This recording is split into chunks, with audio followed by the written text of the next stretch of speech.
Hi guys! USA Vlog Part 1, compilation ng clips nung nag-US kami.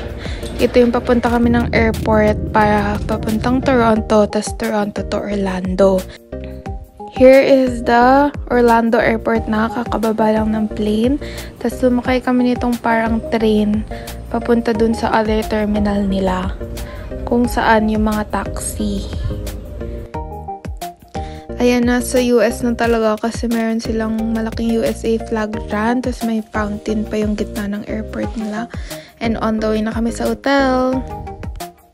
After mag-check-in, pumunta naman kami dito sa Florida Mall. Since maulan, hindi kami makapaglakad-lakad sa labas. So, nag-mall na lang kami para kumain. And ito, yung mall nila dito. And yung Primark, nakita kasi namin to sa YouTube na madami silang Disney stuff, kaya pinuntahan namin. Yan, tingin-tingin lang ng items, pero wala naman kaming binili. After dyan, nagpunta naman kami sa Walmart na madami ring Disney. Tapos ito, nagulat ako kasi free pa yung plastic nila. Sa Canada kasi wala nang plastic. Ayun, bumalik lang kami sa hotel to rest. And then the next day, ito na, on the way na kami sa Disney World. Super excited. Ayan na ang iconic arc. The most magical place indeed. Nag-Uber lang kami dyan papunta ng Magic Kingdom. So may specific area kung saan ito drop yung guest. Tapos ito, you have to go through the security first.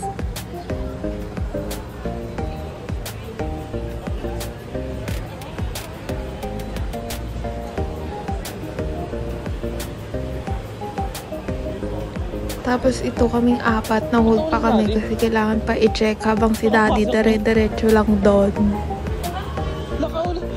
Ayan, tawang-tawa kami kasi akala namin siya pa yung ma-check dahil dun sa camera 360 na stick. Pero ending siya yung dire-diretso. Ayan o. Nandun na siya, nandito pa kami. Ayan, yung monorail nila, you can take that or yung ferry nila to get dun sa mismong park. Pero kami, ayan, magfe-ferry boat kami. And dito pa lang, makikita nyo na yung view ng castle. Ayan, yung pupuntahan natin. Ayan, isa siyang malaking ship na magko-cross dun sa lake. Ayan na, andar na tayo.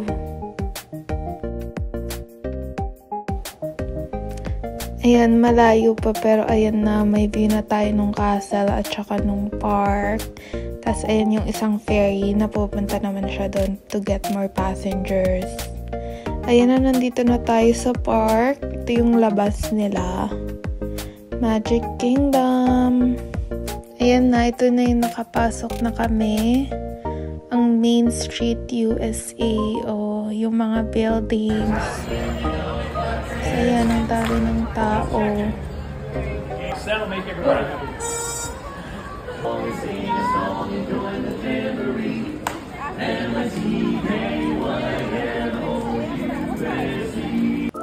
Tapos ito yung Emporium. Isa siyang Disney store. Tapos ayan, may mga display ng Disney Princess sa labas. Diyan ko binili yung headband ko, yung tenga. Tapos ayan na. Palakad tayo palapit dun sa castle. Cinderella's castle. Tapos ito may marching band dito. Nagpe-perform sila ng mga Disney songs.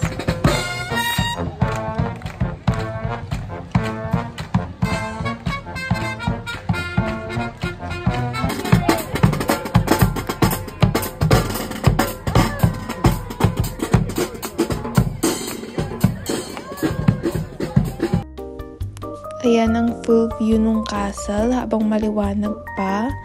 Tapos nadadaanan yan, lusutan siya dun sa other side of the park.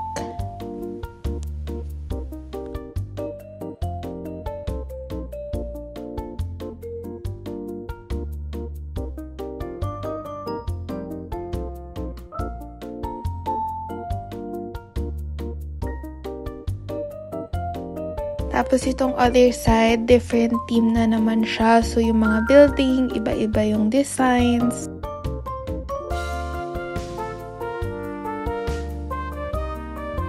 Ito, nasa Tom Sawyer Island kami kasi ayun yung first ride na sinakyan namin. Which tatawid lang naman kayo nung parang balsa. Gulat ako sa kabay.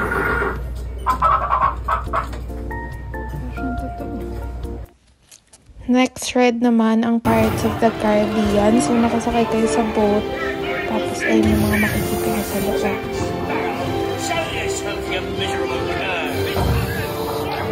Tapos after nung ride na yun, umulan. Buti na lang saglit lang guys. Kaya ayun, after that ride, bumila na kami to watch yung parade.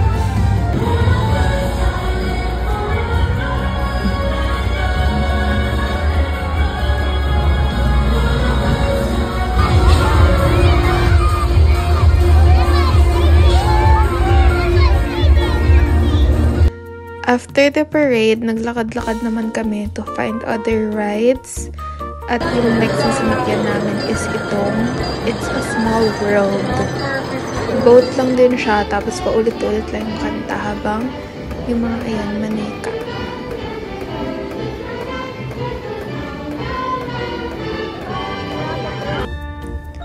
Next naman, itong train na paikot dun sa park. So, may mga station siya na pwede yung babaan para siguro mag-shortcut ng lakad, ganun.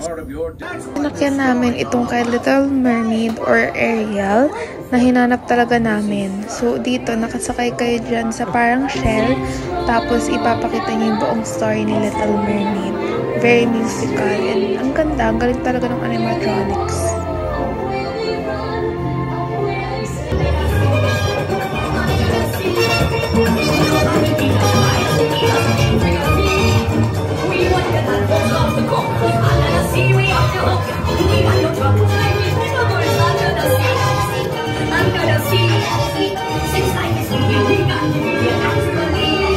Tapos noon, more lakad and ikot.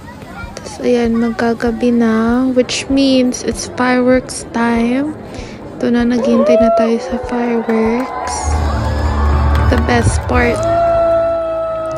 This is my favorite part. Iba talaga yung pakiramdam nito in person. You have to experience it and watch it.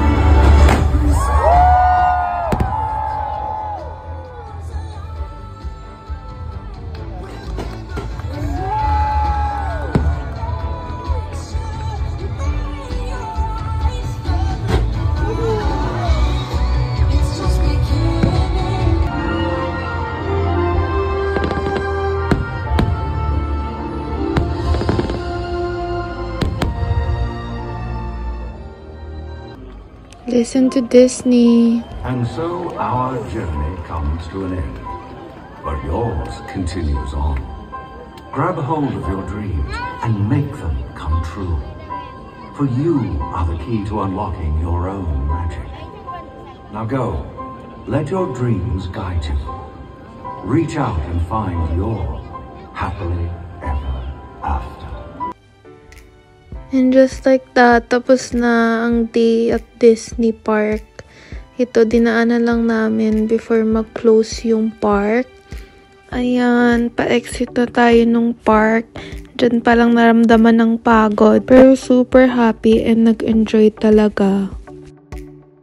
Ayan, para makabalik dun sa sakay ng Uber or parking, sumakay naman kami ng monorail or yung train nila. The next day, pupunta naman tayo ng Universal Studios Florida. Ito na yon, on the way.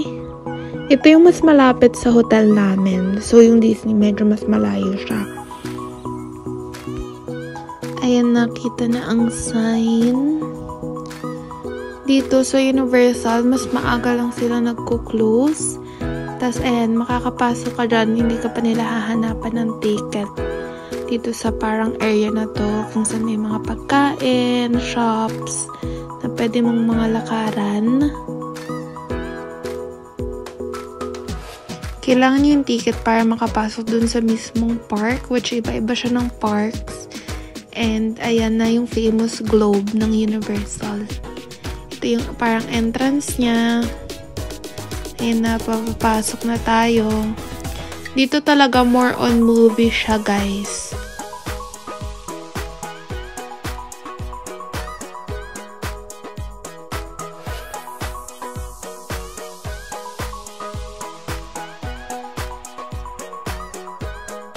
Ayan, iba-iba din siya ng building. Depende din sa movies. Meron, ayan, Minions. Ayan, Transformers. Ito, lumabas yung sa sasakyan nung sa Scooby-Doo. Ayan, mag-ikot sila sa park.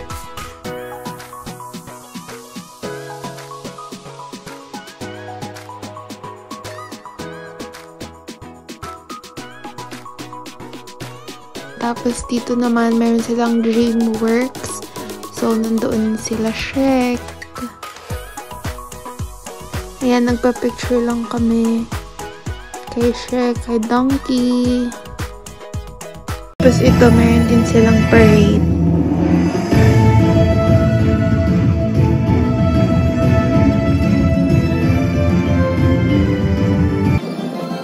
And one of the main highlights of their parade is itong part ng Jurassic.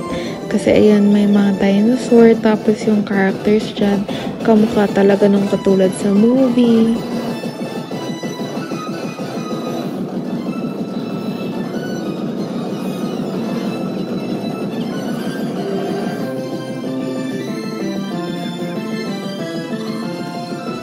Ayan na, nandyan na ang T-Rex.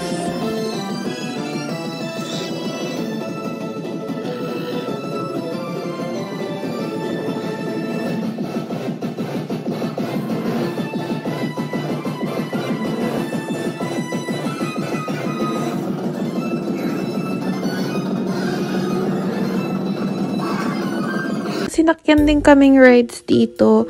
Pero mostly ng sinakyan naming rides is 3D. So, kailangan nyo ng glasses and bawal mag-video. Ayun, kasi nga since more on movies siya, ganun yung mga type of rides. And more on trail rides din. Pero syempre, hindi naman tayo pang trail rides. Tapos, ang last na sinakyan naming rides, itong sa Minions. So, ayun, nakasakay kayo dito. Tapos, parang may papanoorin kayo. Then, gumagalaw-galaw yung bangko. Ganun. Ayan, malaki rin naman tong park. Madami kayong pupuntahan. Ito, naglalakad kami papunta doon kay Harry Potter. Ayan yun. Ayan, so yung details nito, yung mga buildings gaya nung kay Harry Potter.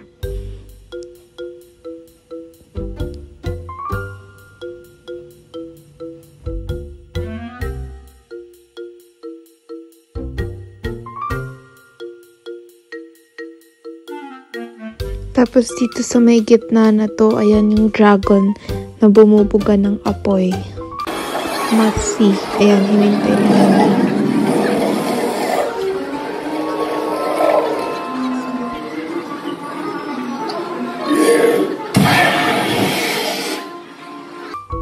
Tapos, ayan, yung sa mga display sa gilid, mga gumagalaw-galaw. Siyempre, ano nga kasi siya, Harry Potter, sa mga magic, ganun.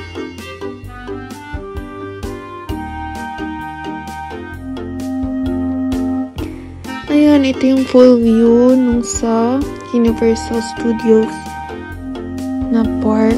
Ito yung Hollywood Park nila.